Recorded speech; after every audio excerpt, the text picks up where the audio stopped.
ఇది చిక్కుడుకాయ పచ్చడండి. అయితే 15 రోజులు మనం ఫ్రిడ్జ్‌లో పెట్టుకుంటే నిలవ ఉంటుంది.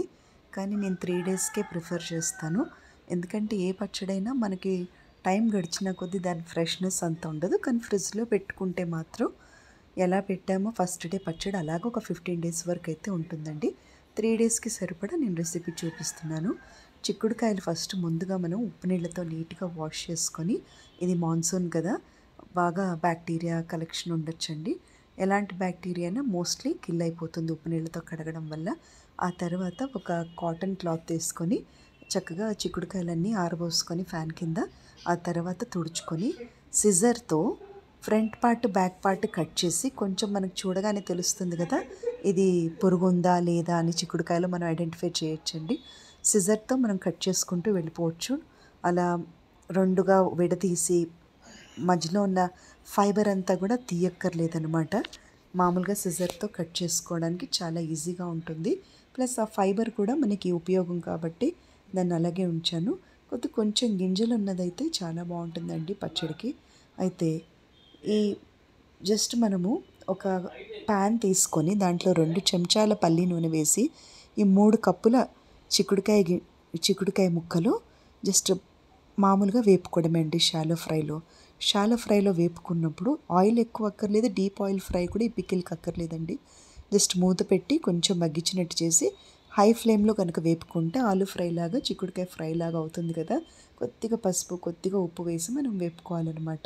ఆ తర్వాత దీన్ని ఒక బౌల్లో, శుభ్రమైన బౌల్లో మనం పికిల్ కలుపుకోవడానికండి పెట్టుకోవడానికి ఈ ముక్కలన్నీ వేసేసి పసుపు, ఉప్పు, కారము, మెంతిపిండి, ఆవపిండి. అయితే ఇక్కడ మెంతులు బాగా వేపుకొని పొడి కొట్టుకోవాలండి. ఆవాలు కూడా బాగా వేపుకొని అంటే మాడకుండా జస్ట్ వితౌట్ ఆయిల్ కొద్దిగా వేపి పొడి కొట్టి పెట్టుకోవాలండి. ఎప్పుడూ కూడా ఇంట్లో మనం రోటి పచ్చడిలాగా ఇలాంటి పచ్చళ్ళు ఇన్స్టెంట్గా చేసుకోవాలంటే ఆవపిండి, మెంతిపిండి మనం వేపుకొని పొడి కొట్టి రెడీగా పెట్టుకుంటే చిన్న చిన్న పచ్చళ్ళు అప్పటికప్పుడు చేసుకోవచ్చండి. అలా ఈ చిక్కుడుకాయకి పసుపు, ఉప్పు, కారము, మెంతిపిండి, ఆవపిండి అన్నీ ఈక్వల్ రేషియోస్లో 1:1:1 నేను వేశానండి. మీరు కలిపిన తర్వాత ఒకసారి తక్కువగా అనిపిస్తే మీకు ఏ ఫ్లేవర్ తగ్గిందో అంటే ఉప్పు తగ్గిందేమో చెక్ చేసుకొని ఇంకొక అర చెంచా నేను చూశానండి. ఇంకొక అర చెంచా పడుతుందనిపించింది ఉప్పు, కారం. మళ్ళీ కూడా నేను కలిపాను. అయితే ఫస్ట్ ఇలా 1:1:1 రేషియోలో కలుపుకోవడం బట్టి ఉప్పు ఎక్కువ అవ్వడము, కారం ఎక్కువ అవ్వకుండా ఉంటుంది. అది ఎందుకు ఎక్స్ట్రా కలిపానంటే చింతపండు యాడ్ చేసిన తర్వాత ఇంకొంచెం కావాలనిపించింది పికిల్‌లో. అయితే ముందుగా ఈ ముక్కలు బౌల్‌లో వేసుకొని ఒక కప్పుడు లేదా అరకప్పుడు పల్లి నూనె పచ్చిదే వేసేయాలండి.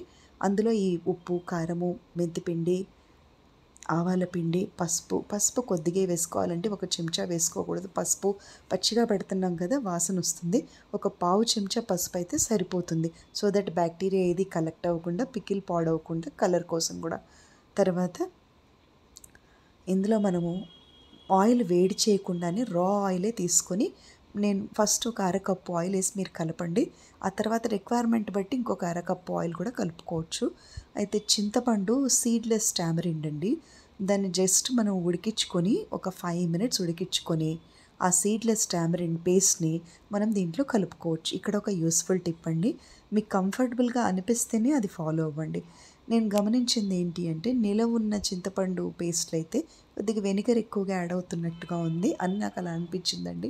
అయితే సేఫ్ హార్వెస్ట్ కంపెనీలో అయితే పుల్లగా ఉంది చింతపండు. నాకు అలా అనిపించిందండి. తర్వాత సీడ్లెస్ది తీసుకున్నాను నేను. తీసుకొని ఒక 5 నిమిషాలు హై టెంపరేచర్లో మైక్రో ఓవెన్లో చింతపండుని నేను ఉడికించానండి. ఉడికిస్తే అది పల్ప్ లాగా మారింది. వెంటనే నేను చక్కగా మిక్సీ పట్టుకున్నాను అప్పటికప్పుడు ఫ్రెష్‌గా. అది ఒక పావు కప్పు మనం యాడ్ చేసుకోవాలి ఈ చిక్కుడుకాయ ముక్కలకి. అది ఒక యూస్ఫుల్ టిప్. మీకు కరెక్ట్ అనిపిస్తే ఫాలో అవ్వండి. అలా టామరిన్ పల్ప్ పేస్ట్ ఏదైతే ఉందో అది పావు కప్పు వేశాక నేను టేస్ట్ చేసి చూసిన తర్వాత కొద్దిగా ఉప్పు, కారం పడుతుంది అనిపించిందండి. మళ్ళీ ఒక హాఫ్ స్పూన్ అది ఇది వేశాను.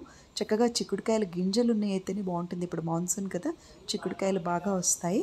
చక్కగా దీన్ని బాగా శుభ్రపరిచిన ఒక ఎయిర్ టైట్ కంటైనర్లో ఈ పచ్చడంతా కూడా వేసుకొని ఫ్రిడ్జ్లో ఒక స్పూన్ దీనికి సపరేట్గా పెట్టుకోవాలి.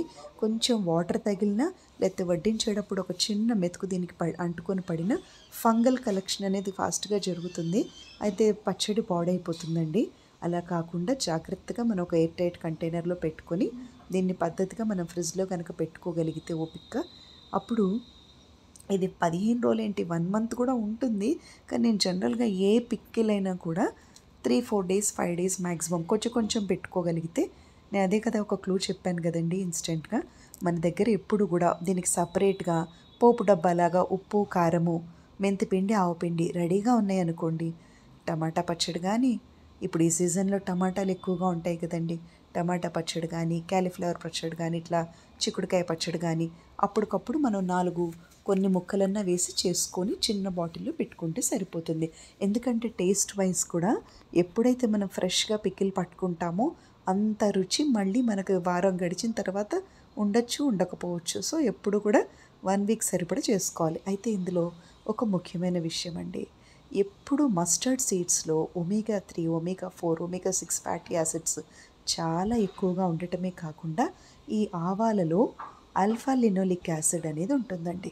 అది హార్ట్ని చాలా ప్రొటెక్ట్ చేస్తుంది. ఎలాగంటే బ్యాడ్ కొలెస్ట్రాల్ని బాగా తగ్గించేసి గుడ్ కొలెస్ట్రాల్ని ఇంప్రూవ్ చేయడానికి ఈ మస్టర్డ్ సీడ్స్ చాలా బాగా పనిచేస్తాయి. తర్వాత ఇందులో వేసిన మెంతిపిండిలో మనకి ఒమేగా ఫ్యాటీ యాసిడ్స్తో పాటు యాంటీ డయాబెటిక్ ప్రాపర్టీస్ ఉండటం వల్ల అది షుగర్ లెవెల్స్ని బాగా తగ్గిస్తుంది. తర్వాత ఇందులో వాడిన మంచి పచ్చిమిర్చి కారం కదా, ఎండుమిర్చి కారం వేసాం కదా, అది క్యాప్సైసిన్ అనే కెమికల్ ఉండటం వల్ల అది హార్ట్ హెల్త్కి at the same time sugar level తగ్గించడానికి కూడా మనకి హెల్ప్ చేస్తుంది. ఇందులో వాడిన పల్లి నూనె ఫ్రెష్ ఆరోమది అనుకోండి, దగ్గరుండి పట్టించుకున్న పల్లీలు అయితే అది మాత్రమే చెప్తున్నాను. ప్యూరిటీ ఉందనుకోండి మనకి, అందులో మెగ్నీషియం హై కంటెంట్ ఉంటుందండి ఈ పల్లీల్లో, అది కూడా హార్ట్ హెల్త్కి చాలా మంచిదన్నమాట. సో